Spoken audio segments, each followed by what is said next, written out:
Hello students, now again I'm going to start your topic.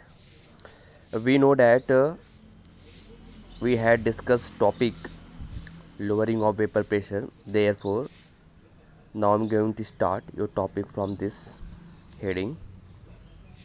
Lowering of vapor pressure. Now again we have to discuss. Lowering means that is decreasement, means how vapor pressure is going to be decreases. This is the meaning of that. You can simply understand. If vapor pressure of pure component is equal to P naught, not indicate pure state, you have to care about this. If vapor pressure of pure component is equal to P naught and vapor pressure of solution containing non-volatile solute is equal to Ps. S means solution. Non-volatile solute, as I told, non-volatile means those which cannot be vaporized.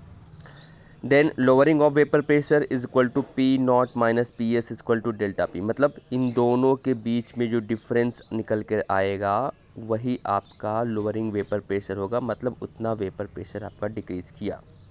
Just simple, vapour pressure of P naught is equal to 5 ATM, vapour pressure of P S is equal to 3 ATM. ATM is the unit of the pressure. So then 5 minus 3 is equal to 2.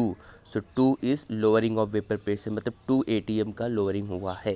यदि आप non volatile solute मिला देंगे तो किसमें, volatile component में. तो so that is simple mathematical equation for defining lowering of vapour pressure. Now Raoult's law. Raoults was a scientist. He was considering about this phenomenon. So Raoult's के लिए पहले हम समझते हैं. Let us suppose we have capital A, it is consider as solute. Capital B, it is consider as solvent. Both solute and solvent are volatile, मतलब यहाँ पर ए और बी दोनों का वेपर बन सकता है, मतलब दोनों आपके वोलाटाइल नेचर के हैं. सो ऐसे कंडीशन में यदि हम मान लेते हैं कि P A is the vapour pressure of solute and P B is the vapour pressure of solvent, as you know here mention. So P A equal to P naught A X A, P B equal to P naught B X B. ये Raoult's law ये कहते हैं. तो इनके according यही मतलब क्या है, जैसे P A is the vapour pressure. What is P A? P A is the vapour pressure of solute in solution. Solution में ए मतलब वेपर प्रेशर है, और P B is the vapour pressure of solvent in solution, because A and B both are component of the solution. A is solute and B is solvent. Okay, so यहाँ पर ए और B दोनों indicate कर रहे हैं solute and solvent के, जहाँ पर पी ए और पी बी इंडिकेट कर रहे हैं कि vapour pressure of solute in solution, P B is the vapour pressure of solvent in solution, है ना. So what is P naught A and P naught B, because A and B here. So what is P naught, मतलब solution बनाने से पहले का vapour pressure क्या रहा होगा, ऐसे समझिए आप लोग. जैसे ये हमारा कंटेनर है, ये हमारा सोल्यूट है ए, तो यहाँ पर इसका जो वेपर प्रेशर होगा वो पी नॉट ए है. और ये दूसरा कंटेनर है, यहाँ पर हमारा है बी सॉल्वेंट, ये हमारा बी सॉल्वेंट, और इसका जो वेपर प्रेशर होगा वो पी नॉट बी, ये है हमारा. अब इन दोनों को आपस में मिला देते हैं.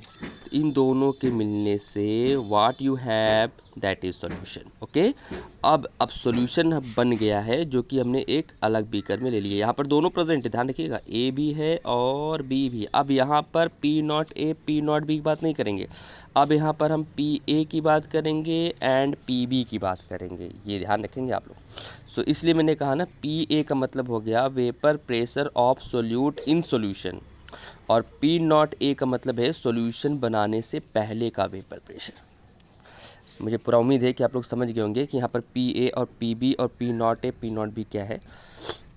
नाउ क्योंकि अब दोनों आपके वोलाटाइल हैं, ए और बी दोनों आपके वोलाटाइल हैं. वोलाटाइल मतलब ये है कि दोनों आपके वेपर बन सकते हैं. यहाँ पर मैंने मेंशन भी किया हुआ है कि both solute and solvent are volatile, मतलब दोनों का वेपर बन सकता है. ऐसे में जो सोल्यूशन बनाया है उस सोल्यूशन का टोटल वेपर प्रेशर क्या होगा, hence total vapour pressure of solution will be that P A plus P B, मतलब P A and P B, vapour pressure of solute and vapour pressure of solvent, दोनों का summation that equal to vapour pressure of solution. We know that when non volatile solute are added, मतलब जो vaporise नहीं कर सकता, यदि मैं उसको ऐड कर दे रहा हूँ, देन वेपर प्रेशर रिड्यूसेस. तो वेपर प्रेशर घट जाता है। This is called lowering of vapour pressure. ये चीज़ मैंने बता भी चुकी है कि वेपर प्रेशर तभी घटेगा जब उसमें हम नॉन वोलाटाइल सोल्यूट मिला देते हैं।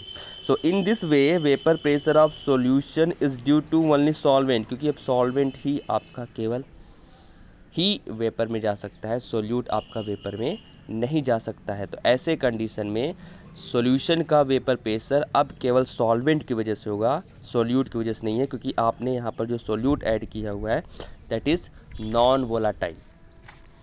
Now PB is equal to vapor pressure of solvent, but PB is equal to P naught B XB। As I told, ये चीज़ मैं पहले बता भी चुका हूँ कि PB is equal to P naught B XB। और यहाँ पर मैं क्या कह रहा हूँ कि PS is equal to PB, क्योंकि B हमारा केवल वोलाटाइल है, A हमारा वोलाटाइल यहाँ पर नहीं है, क्योंकि A हमारा जो है वो सोल्यूट है, जो कि मैं यहाँ पर मेंशन कर दिया हूँ कि it is non volatile.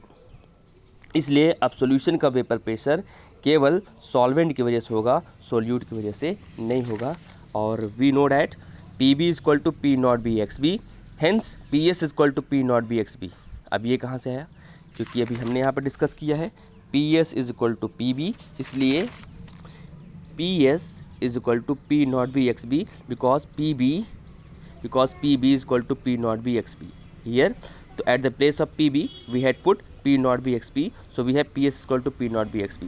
So now this is the vapor pressure of solution. In that case ध्यान रखिएगा, जब सॉल्वेंट आपका वोलाटाइल है और सोल्यूट आपका नॉन वोलाटाइल है, सो ऐसे कंडीशन में सॉल्यूशन का वेपर प्रेशर केवल सॉल्वेंट की वजह से होता है, और सॉल्वेंट मतलब PB and that is equal to P naught B, so here we PS is equal to P naught B XB। Okay, just revise carefully about this. मैंने हर चीज़ नोट्स में कर दिया है, इसको 1 से 2 बार यदि आप अच्छे से स्टडी करेंगे और वीडियो के 1 से 2 बार रिपीट करके सुनेंगे तो ये आपको बहुत अच्छी तरीके से क्लियर हो जाएगा। नाउ यू हैव सब क्वेश्चंस। व्हाट इज़ मोलैलिटी, ये आपको बताना है, डिफाइन करना है। How will you relate molality with mole fraction, molality को मोल फ्रैक्शन से कैसे रिलेट करेंगे, दोनों का फॉर्मूला आप देखेंगे और दोनों को रिलेट करने की कोशिश करेंगे। बहुत सिंपली तरीके से आप रिलेट कर सकते हैं। What is basicity of the following acids, ये सब एसिड दिए गए, इनकी बेसिसिटी क्या है। तो बेसिसिटी का डिफिनीसन आप देखेंगे, बेसिसिटी कैसे निकाली जाती है उसको आप समझेंगे, तो इनकी आप बेसिसिटी आप बता सकते हैं। ये क्वेश्चंस का आंसर आप कमेंट में देंगे, जहाँ पर मैं इसको चेक करूँगा। Okay, thank you.